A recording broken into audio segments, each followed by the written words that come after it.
अस्सलामुअलैकुम my social media family. उम्मीद करती हूँ कि आप सब लोग हिफ्ज़-ओ-मान से होंगे, खुशबाश होंगे।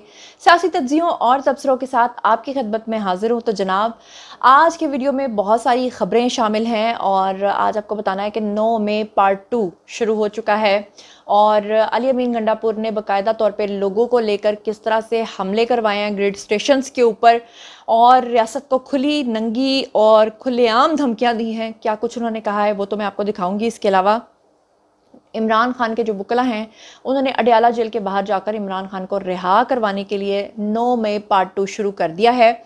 ये सारा मामला, ये सारी चीज़ें कहाँ से शुरू हुई और अब किस नहज पर जाकर ख़त्म होंगी, ये भी आपको बताना है। इसके अलावा और भी बहुत सारी खबरें हैं जो आज आपके साथ शेयर करनी है। तो चलिए जनाब, शुरू करते हैं पहली खबर से। जनाब, इससे पहले कि मैं कोई भी बुरी खबर आपके साथ शेयर करूं या ब्रेकिंग न्यूज़ आज की शेयर करूं, उससे पहले मैं आज की वीडियो का आगाज़ एक अच्छी खबर से करना चाहती हूँ। और यकीन करें कि दिल को इतना सुकून मिला है कि आपको पता है कि पंजाब में, पूरे पंजाब में जो सफाई की सूरत हाल, ख़ास तौर पे जो कुर्बानी के दिनों में लोग अलाइशें फेंकते हैं, खालें फेंकते हैं, जगह जगह गंदगी के ढेर होते हैं। और अमूमन आपने देखा होगा कि ईद के दिनों में बारिशें होती हैं और उसके बाद खून और फिर सड़कें, गलियां गंदी बदबूदार। ये तारीख़ में पाकिस्तान के मेरे ख्याल से पहली बार हुआ है कि सफाइयाँ तो हुई हुई हैं, पानी के अंदर अरके गुलाब मिलाकर पंजाब की सड़कों को खुशबूदार बनाने के लिए छिड़काव किया गया है। पहले गंदगी को, अलाइशों को हटाया गया है और इसका सारा क्रेडिट जो है ऑब्वियसली हमारे प्राइम मिनिस्टर को तो जाता है, लेकिन हमारी सीएम को जाता है कि जो कोई अच्छा काम कर रहा है उसकी तारीफ होनी चाहिए। खैबर पख्तूनख्वा के अंदर तो अल्लाह माफ़ करे, लोग दरियाओं के अंदर फेंक देते हैं सारी अलाइशें और कचरे और कूड़े के, मतलब अल्लाह ताला ने अगर कुदरती खूबसूरती खैबर पख्तूनख्वा को अता की है तो उसमें गंद मचाने में लोगों का अहम किरदार है। शॉपिंग बैग्स गिरे होते हैं, कचरा कूड़ा जगह जगह नज़र आता है, दिल ख़राब हो जाता है वहाँ जाके। पंजाब के अंदर अब की बार जो है वो मरीम नवाज़ ने जब ये ऐलान किया था तो मुझे लगता था कि बस ऐलान की हद तक है, इतनी हद तक इसके ऊपर पाबंदी से अमल नहीं हो सकेगा। लेकिन यकीन करेंगे अमल ऐसा हुआ है कि दिल खुश हो गया है। अब मज़ेदार बात यह है कि मरीम नवाज़ जो हैं उन्होंने अब ऐलान किया है और उन्होंने अपनी पोस्ट के ऊपर, एक्स के ऊपर भी बहुत सारे वीडियोस शेयर किए हैं जहाँ पर जो सफाई करने वाले लोग हैं उन्होंने बाकायदा तौर पे सड़कों के ऊपर सफाई करने के बाद फाइनली फूल बनाए हैं। वो जो चूना होता है ना, उसके साथ उन्होंने फूल बनाए हैं। यानी पंजाब को संवारा है, सजाया है, खूबसूरत बनाया है। और जो नहरें हैं जितनी भी पूरे पंजाब के अंदर, उनकी निगरानी ड्रोन के थ्रू की गई है। मुझे जिस बात ने सबसे ज़्यादा मुतासर किया है वो है जी, पानी के अंदर अर्के गुलाब को मिक्स करके, कोई वैसे भी एसेंस भी डाला जा सकता था, कोई मसनूई खुशबू भी डाली जा सकती थी, लेकिन अर्के गुलाब डाल के सड़कों को धोया गया है। मतलब ये पंजाब के अंदर हुआ है। अब जो दूसरे सूबों के लोग हैं वो ये ना कहें कि जी हमारा तो हक मारा हुआ है पंजाब ने। भाई, उनके सूबे वालों को कौन मना करता है कि आप लोग सफाई ना करें? सफाई तो निस्फ ईमान है। और अच्छी बात यह है कि जितने भी ये बल्दिया के लोग हैं जिन्होंने भी ये सफाइयाँ की हैं, सारा कुछ किया है, इनके अमल से खुश होकर टास्क को मुकम्मल करने के लिए मरीम नवाज़ ने और पंजाब हुकूमत ने एक नया ऐलान किया है कि इन तमाम लोगों को 1 मंथ की जो सैलरी है वो बोनस के तौर पे दी जाएगी। यानी कि एक एक महीना जो उनकी अपनी सैलरी है और एक एक एक्स्ट्रा सैलरी उनको मिलेगी, जो बोनस के तौर पे, ईदी के तौर पे उनको मिलेगी। और इस खुशी में कि उनको जो टास्क दिया गया था उसको उन्होंने पूरा किया है, सफाइयाँ उन्होंने की हैं प्रॉपर तरीके से। चलिए जी, अब आते हैं अपनी रूटीन की खबरों के ऊपर। तो रूटीन की खबरों में जो सबसे पहली खबर है वो है नईम हैदर पंचोता की। इस वक्त आपके सामने ट्वीट है। उन्होंने लिखा है 21 तारीख को एहतजाज के लिए तैयार हो, और आगे लिखते हैं ये एहतजाज इमरान खान की रिहाई के लिए होगा। अब आप लोगों ने मुझे शाबाश देनी है।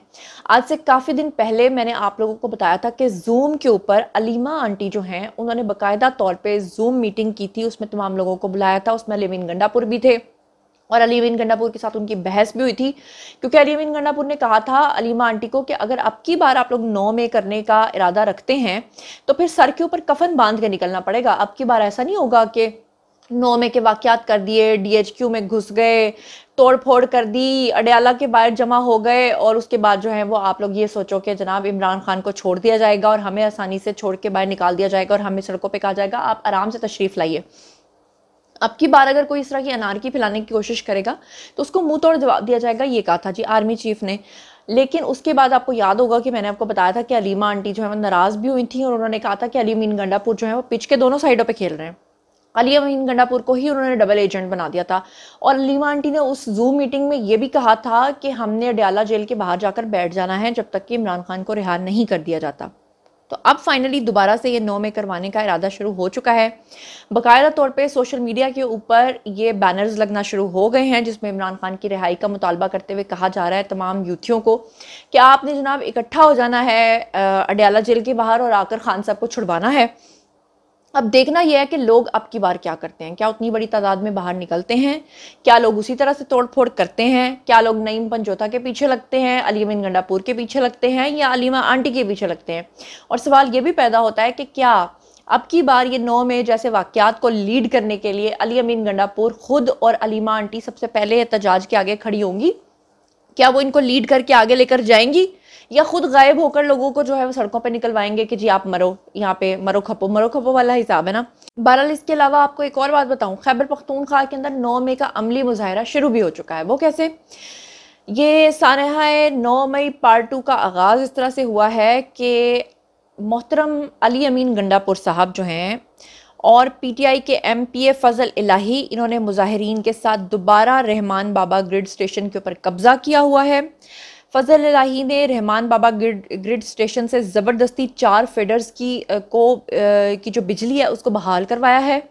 अली अमीन गंडापुर ने रियासत को फिर से धमकियां दी हैं, शहबाज शरीफ को दोबारा से धमकियां दी हैं और उन्होंने कहा है कि हमारा सूबा है, हमारी मर्जी है, जो हमारे दिल में आएगा वो हम करेंगे। असल में आपको पता है कि मसला है क्या?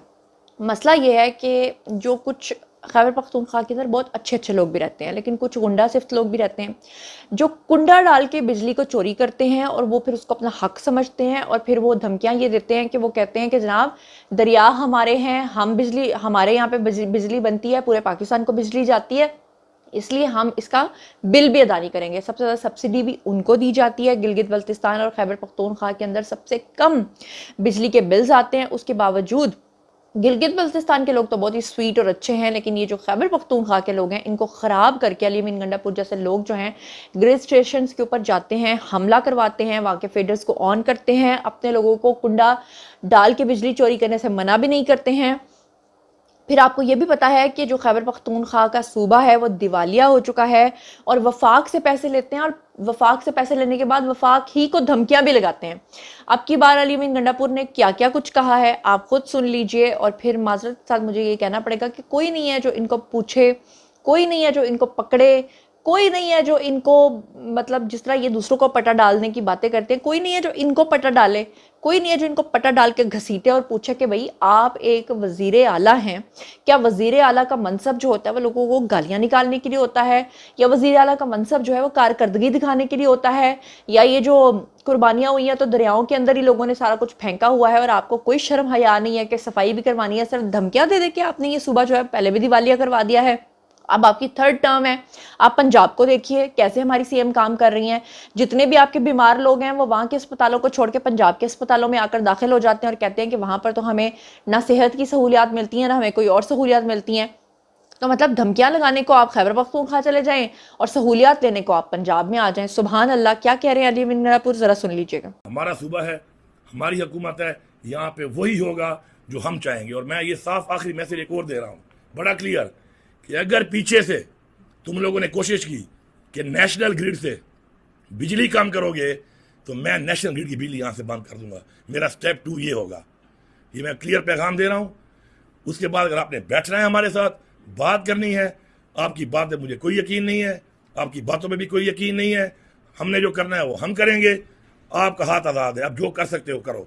और मैं इसके एक और कहानी, कल परसों जो ईद के जो आखिरी दिन गुजरे हैं उसमें भी पीटीआई वाले जो सपोर्टर्स हैं माजरत के साथ के उन्होंने एक प्रोपेगेंडा फैलाया, एक शाहिदा फरीदी वाला। उसके बारे में तो अलग से वीडियो बनाया हुआ है, अगर आपने नहीं देखा तो आप जाके देख सकते हैं। लेकिन इन्होंने एक और प्रोपेगेंडा फैलाया जिसमें इन्होंने कहा कि चाइना के साथ पाकिस्तान के हालात ख़राब हो चुके हैं और कहा कि पाकिस्तान से जो हमारे आर्मी चीफ और हमारे प्राइम मिनिस्टर गए थे चाइना, उनके साथ जो मंसूबे शुरू होने थे चाइना ने उनका बाइकआउट कर दिया है। और अपने ऑफिशियल हैंडल्स के ऊपर पीटीआई रहनुमा ट्रोलर्स के ज़रिए जो है पाकिस्तान और चीन की दोस्ती को ख़राब करने के लिए एक मनफी मुहिम इन्होंने बाकायदा तौर पर चलाई और कहा कि 18 जून को चीन ने जो है वो मुकम्मल तौर पे इनकार कर दिया पाकिस्तान को कि हमने जनाब जी आपके साथ कोई काम कुम नहीं करना।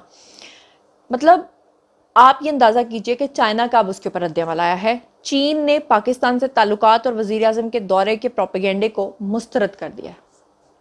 अब आप मुझे बताइए कि ये जो ये काम कर रहे हैं, ये किसकी ईमा पर और किसके एजेंडे पे कर रहे हैं? और मुझे ये भी बताइए कि जब ये लोग प्रोपेगेंडा मुहिम शुरू करते हैं, तो फिर बाकायदा तौर पे एक ही वक्त में हज़ारों ट्वीट्स एक ही जैसे कैसे आना शुरू हो जाते हैं?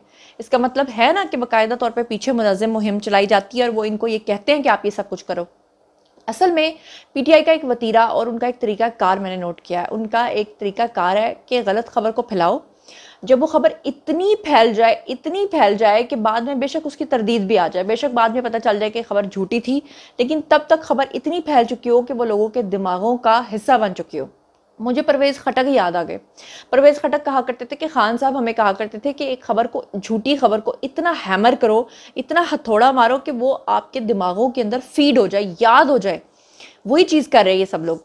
और परवेज़ खटक से मुझे याद आया कि उनको भी लोगों ने रोका और कहा कि खैबर पख्तूनख्वा के अंदर बिजली के मसाइल हैं, सेहत के मसाइल हैं। तो परवेज़ खटक ने उनको बड़े बुरे तरीके से झाड़ पिलाई लोगों को।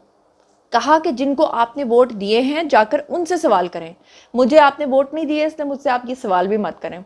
तो सही कहा, बिल्कुल सही जवाब दिया परवेज़ खटक ने। फिर उसके बाद ये पीटीआई का जो बाकायदा तौर पे एक मुनज़्ज़म प्रोपेगेंडा शुरू होता है ना, इनमें से एक बंदा जो है ना फिर आके अपने ट्वीट्स झाड़ना शुरू करता है। ये जमील फारूकी का ज़रा ट्वीट देखिएगा। मोहतरम लिखते हैं कि दुश्मन से पहले गद्दार को कत्ल करना ज़रूरी है। किसको गद्दार कह रहे हैं और किसको कत्ल करने का मुतालबा कर रहे हैं? और आगे लिखते हैं सुल्तान सलाहुद्दीन अयूबी, उनका नाम लिख के, ताकि अपना पैगाम जो है वो लोगों तक पहुंचा दें। ये वही साहब है ना जो स्क्रीन के ऊपर आपको नज़र आ रहे हैं कि जब इनको पकड़ लिया गया था, जब इनको उठा लिया गया था, तो ये किस तरह से रो रहे थे, किस तरह से एक शख्स के गले लग लग के रो रहे थे और कह रहे थे कि मेरी इज्जत पे हाथ डाला गया, हाय मुझे नीम बरहना करके मारा गया। तो मुझे जमील फारूकी साहब से, वैसे मैं ये नहीं कहूँगी कि उम्मीद नहीं थी, मुझे यही उम्मीद थी कि रियासत के खिलाफ प्रोपेगेंडे में आप भी शामिल हैं। फिर जब आपको उठा के ले जाया जाता है, आपको याद है ना इनको तब उठाया गया था जब इन्होंने एक व्लॉग बनाया था और उसमें इन्होंने फौजी बूट दिखाया था, तो उठा लिया गया था। और उसके बाद जो है फिर ये लोग इस तरह का बदतरीन प्रोपेगेंडा करते हैं।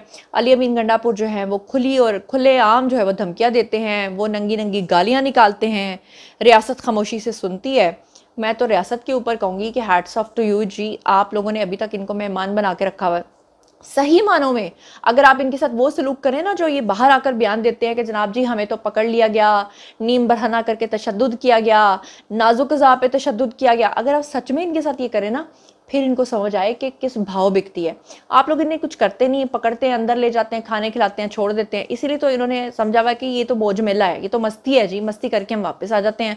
बाहर आके हम हीरो भी बन जाते हैं, लोगों की नज़र में मजलूम भी बन जाते हैं और सिंपैथी कार्ड भी हमें मिल जाता है। तो जनाब ये था आज का वीडियो और अब बारी आप लोगों की आई कमेंट सेक्शन में और बताइए कि इन तमाम चीज़ों के बारे में आप क्या सोचते समझते हैं। जो कुछ भी आप सोचते समझते हैं शेयर कीजिए, पर्सनली जवाब दूंगी। मजीद खबरें, व्लॉग्स, इंटरव्यूज़ और सियासी तस्दीर जानने के लिए मेरे साथ कनेक्टेड रहना हरगिज़ मत भूलिएगा। चैनल को सब्सक्राइब कर लीजिएगा। अपना बहुत ख्याल रखिएगा।